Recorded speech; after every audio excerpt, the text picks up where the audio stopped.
Statics is your third paper of semester third BSc second year. Okay, and आपके 4 sections हैं. 4 sections में first 4 chapters जो हैं section first के हैं. Next third fifth six and seventh of section second, eighth and ninth of section third, and 10th 11th 12th of section 4th, and this subject is related to somewhere physics. Okay, हमारे पास कुछ definitions हैं. सबसे पहले mechanics and its branches means what is mechanics? Mechanics science की एक ऐसी branch है जो मोशन और रेस्ट ऑफ बॉडीज़ की स्टेट के बारे में डील करती है. ओके, जैसे when acted upon by forces a body में मूव और remain in state of rest relative to its surrounding. कि जब एक बॉडी पे हम फोर्स अप्लाई करते हैं तो या तो वो बॉडी मूव करती है या वो रेस्ट में रहती है, वो डिपेंड करता है इसकी सराउंडिंग्स पे. मैकेनिक्स जो है दो ब्रांचेस में डिवाइडेड है. First is statics and second is dynamics. Statics जो है वो फोर्सेस ऑन सॉलिड बॉडीज़ पे इन इक्विलिब्रियम में डील करती है और डायनेमिक्स मोशन में डील करती है.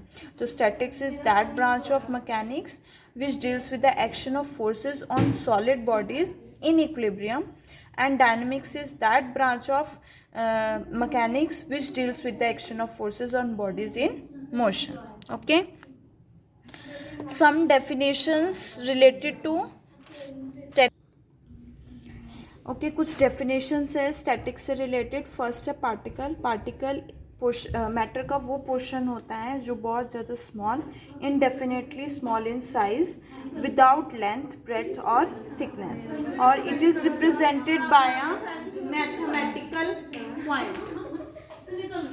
नेक्स्ट डेफिनेशन है रिजिड बॉडी. रिजिड बॉडी, एक बॉडी को हम रिजिड कब कहते हैं? अगर उस बॉडी के कोई भी दो पार्टिकल्स के बीच का डिस्टेंस जो है वो अनचेंज्ड होगा, नो मैटर कि क्या फोर्स उस पर एक्ट करेगा, तो हम उसे क्या कहेंगे? रिजिड बॉडी कहेंगे. और इन अदर वर्ड्स, अगर कोई बॉडी जो है अपनी शेप या साइज़ को चेंज नहीं करती है जब हम उस पर एक्सटर्नल फोर्स अप्लाई करते हैं, तो उसे क्या कहते हैं? रिजिड बॉडी कहते हैं. ओके, नेक्स्ट है मास ऑफ द बॉडी. तो mass of a body matter की क्वांटिटी होती है कि वो मैटर कितनी क्वांटिटी कंटेन करता है, उसे हम मास ऑफ बॉडी कहते हैं. और unit of mass FPS system में पाउंड होती है, सीजीएस सिस्टम में ग्राम होती है और मीट्रिक सिस्टम में किलोग्राम होती है. नेक्स्ट डेफिनेशन आती है हमारी फोर्स एक ऐसा एक्शन होता है जो बॉडी पे एक्ट करता है और चेंजेस और tends to change the state of rest की स्टेट को चेंज करता है या फिर यूनिफॉर्म मोशन को चेंज करता है. ओके, उसके बाद है हमारे पास वेट. एक्चुअली वेट क्या है? वेट एक फोर्स है जिससे बॉडी जो है वो अर्थ की तरफ अट्रैक्ट होती है. तो the weight of a body is the force with which it is attracted towards the centre of the earth. और इस फोर्स ऑफ अट्रैक्शन को हम क्या कहते हैं? वेट कहते हैं. और weight is equals to m into G, where is mass, m is mass of the body and g is acceleration due to gravity. Next है हमारा इक्विलिब्रियम. इक्विलिब्रियम है जब दो या दो से ज़्यादा फोर्सेस एक बॉडी पे एक्ट करते हैं सच दैट कि वो बॉडी को कंटिन्यू करते हैं कि अगर वो बॉडी रेस्ट में है तो वो रेस्ट में रहेगी, अगर यूनिफॉर्म मोशन में है तो यूनिफॉर्म मोशन में रहेगी. After acting the forces on it वो बॉडी सेम पोजीशन पे रहती है, तो उस स्टेट को हम क्या कहते हैं? इक्विलिब्रियम कहते हैं. नेक्स्ट है हमारे पास वॉल्यूम. एक्चुअली वॉल्यूम कि उस बॉडी में कितना स्पेस ऑक्यूपाई कर सकती है, the amount of space it occupies is called volume of a body. Next, density of a body is mass per unit volume. Now our first chapter is forces acting at a point and first topic is resultant and components.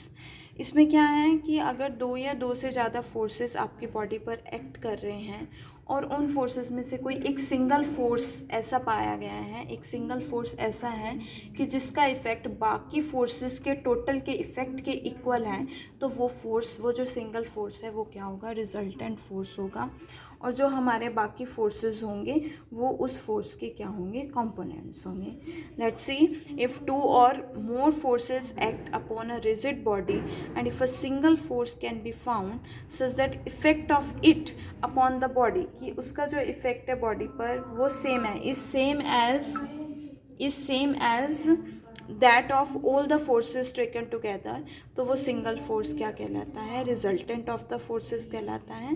और given forces जो हैं themselves, उन्हें हम components of the resultant forces कहते हैं। Okay, and our first law of force क्या है, parallelogram law of force.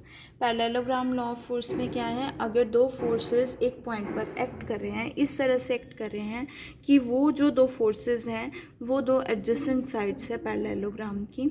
Late P जो फोर्स है वो ओ ए साइड के अलॉन्ग एक्ट कर रहा है और क्यू जो फोर्स है ओ बी साइड के अलॉन्ग एक्ट कर रहा है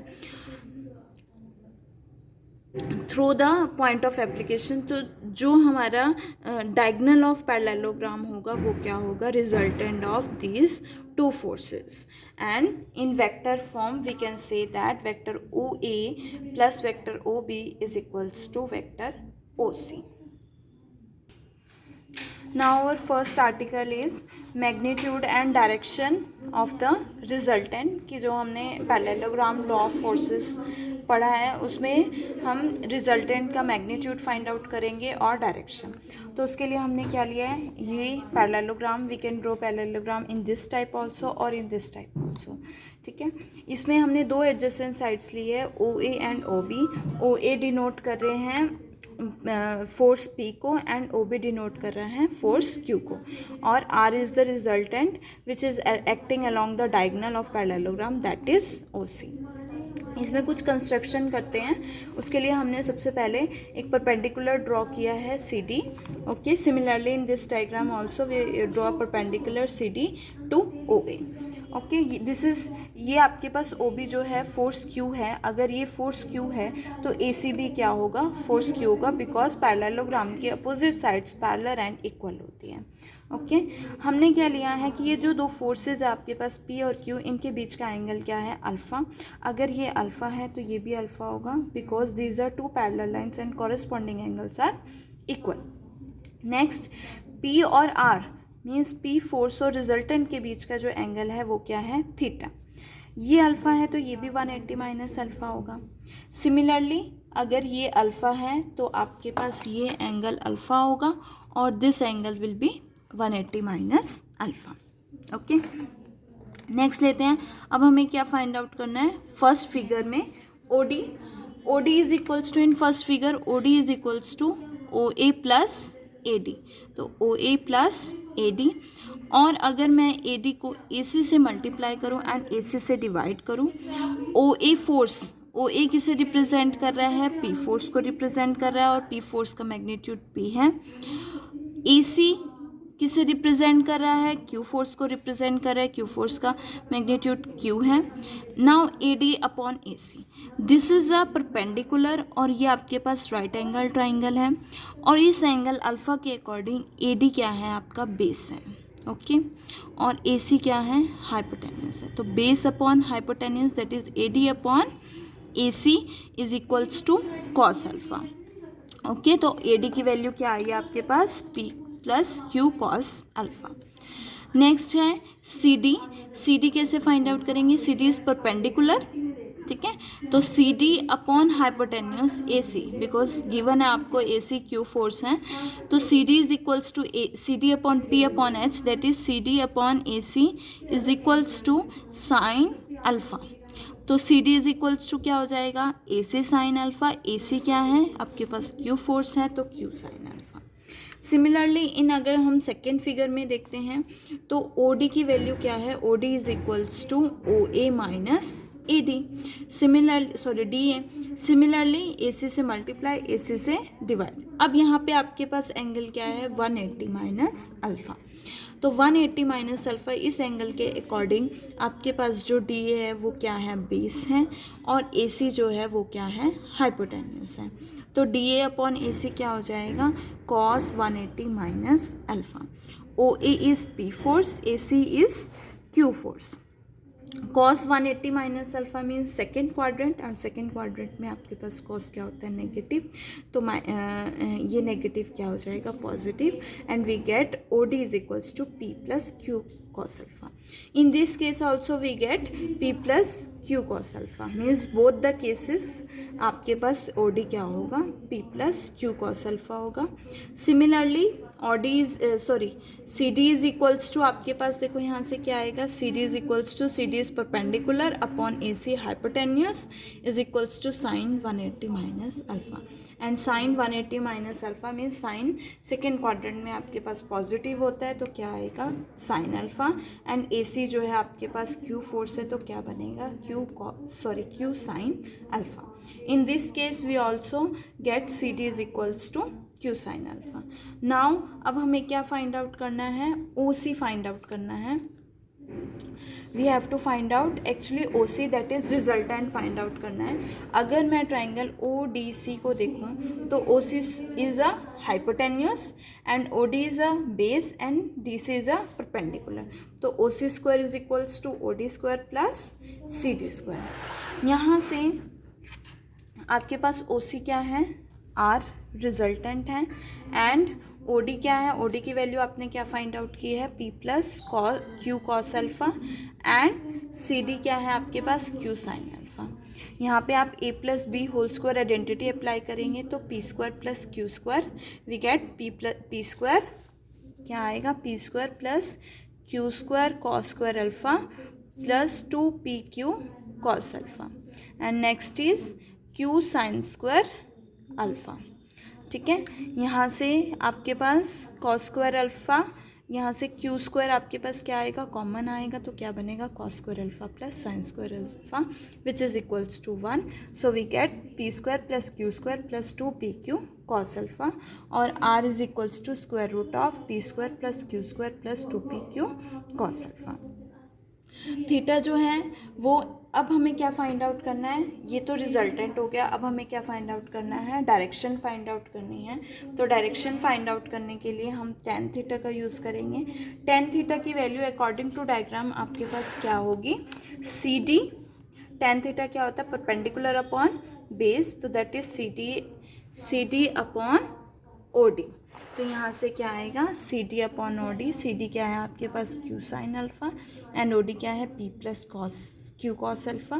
तो थीटा की वैल्यू क्या आएगी यहाँ से, Q sine alpha upon P plus Q cos alpha. Okay, इसी तरह से अगर सपोज सम केसेस हैं इसके, अगर सपोज अभी आपने क्या लिया था, फोर्स P और रिजल्टेंट के बीच में एंगल लिया था। अब आप अगर Q फोर्स और रिजल्टेंट के बीच का एंगल फाई लेते हो तो इस केस में tan फाई की वैल्यू क्या आएगी, P sign alpha upon Q plus P cos alpha. Okay, next है अगर दोनों फोर्सेस, नेक्स्ट केस है आपके पास अगर दोनों फोर्सेस P और Q एक दूसरे के परपेंडिकुलर हैं, मीन्स अल्फ़ा क्या है आपके पास, परपेंडिकुलर है, तो मीन्स दोनों के बीच का एंगल अल्फ़ा है, तो अल्फ़ा क्या है, π/2। तो रिजल्टेंट में π/2 पुट करेंगे तो क्या आएगा, square root P square plus Q square plus 2PQ cos π/2, and cos π/2 आपके पास 0 होता है, तो यहाँ से रिजल्टेंट की वैल्यू क्या आएगी, square root of P square plus Q square. Similarly आपके डायरेक्शन टेन थीटा क्या होगी, Q sine π/2 and p plus q cos π/2. Sin π/2 is equals to 1, so we get q, and cos π/2 is equals to 0, so we get p. तो that is tan theta की value क्या होगी, q upon p हो जाएगी। Next third case है अगर दोनों forces क्या हो जाते हैं, इक्वल हो जाते हैं, तो we put p is equals to q, तो आपके पास क्या आएगा, p square plus 2p square cos alpha, 2p square आपका कॉमन आएगा, तो यहाँ से 1 plus cos alpha, 1 plus cos 2 theta, देखो आपके पास फॉर्मूला होता है 1 plus cos 2 theta is equals to 2 cos square theta. So by this identity we put 1 plus cos alpha is equals to 2 cos square alpha by 2 और यहाँ से आपके पास क्या आएगा 2p cos alpha by 2. Similarly tan theta की value क्या आ जाएगी आपके पास theta is equals to alpha by 2. इसमें आपने साइन अल्फ़ा की आइडेंटिटी ये यूज़ किया है sine 2 alpha is equals to 2 sine alpha cos alpha और 1 प्लस कॉस 2 अल्फ़ा की आपने सेम यहाँ आएगा 1 प्लस कॉस 2 अल्फ़ा की आपने सेम आइडेंटिटी यूज़ किया है. यहाँ से आपके पास tan alpha by 2 and theta is equals to alpha by 2. Okay, next है fourth, if p is greater than q. अगर आपके पास p ग्रेटर देन q है तो p adding both side q cos alpha, मैंने दोनों तरफ q cos अल्फ़ा ऐड किया तो आपके पास ये आया. Similarly q sin alpha divide किया देन रेसिप्रोकल किया तो आपका ग्रेटर देन क्या हो गया लेस देन हो गया. यहाँ से q sin alpha upon p plus q cos alpha, ये किसकी वैल्यू होती है tan थीटा की वैल्यू होती है. साइन अल्फ़ा को 2 sin alpha by 2 cos alpha by 2 put किया है और 1 प्लस cos 2 अल्फ़ा को 2 cos square alpha by 2. Similarly we get tan alpha by 2 और थीटा क्या हो जाएगा theta is less than alpha by 2. Okay, देखो अगर p is equals to q है तो आपके पास थीटा अल्फ़ा बाय 2 है. अगर p ग्रेटर देन q है तो theta is less than alpha by 2. Next है maximum value of resultant. Resultant maximum कब होगा वो डिपेंड करता है कॉस अल्फ़ा पे. जब कॉस अल्फ़ा मैक्सिमम होगा और कॉस अल्फ़ा की मैक्सिमम वैल्यू 1 होती है तो अल्फ़ा क्या होगा 0 होगा. तो कॉस अल्फ़ा को 1 पुट करोगे तो आपके पास रिजल्टेंट क्या आएगा p plus q, that is the maximum value of resultant. Similarly minimum value of resultant when cos alpha is minimum. और कॉस अल्फ़ा मिनिमम कब होगा जब कॉस अल्फ़ा की वैल्यू क्या होगी -1 होगी और that is alpha is equals to 180. जब कॉस अल्फ़ा को आप -1 पुट करोगे तो आपके पास रिजल्टेंट क्या आएगा p minus q, that is minimum value of resultant.